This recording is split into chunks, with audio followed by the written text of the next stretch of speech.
যারা সন্তানের জন্য আল্লাহর কাছে দোয়া করছেন তারা অবশ্যই এই দোয়াটি করবেন।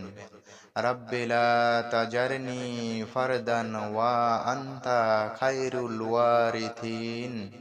আমি দোয়াটি আবার বলতেছি, সবাই অবশ্যই মন দিয়ে শুনে নিবেন এবং মুখস্থ করে নিবেন।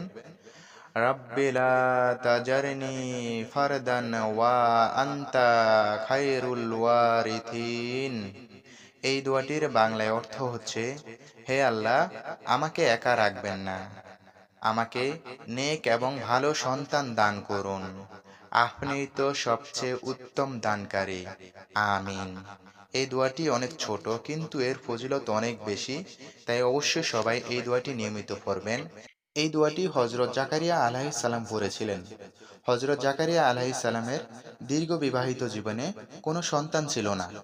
তারপর তিনি আল্লাহ তাআলার কাছে মন থেকে এই দোয়াটি করেন এবং আল্লাহ তাআলা এই দোয়াটি কবুল করে তাকে একজন পুত্র সন্তান দান করেন, যার নাম ছিল ইয়াহিয়া আলাইহিস সালাম। তাই অবশ্যই সবাই নিয়মিত এই দোয়াটি পড়বেন, ইনশাআল্লাহ আল্লাহ তাআলা এই দোয়াটি কবুল করে নেবেন। ভিডিওটি ভালো লেগে থাকলে অবশ্যই একটি লাইক আর এমনই নতুন নতুন ইসলামিক ভিডিও পাওয়ার জন্য আমার এই চ্যানেলটিকে সাবস্ক্রাইব করে দিবেন। সবাই ভালো থাকবেন, সুস্থ থাকবেন। আল্লাহ হাফেজ।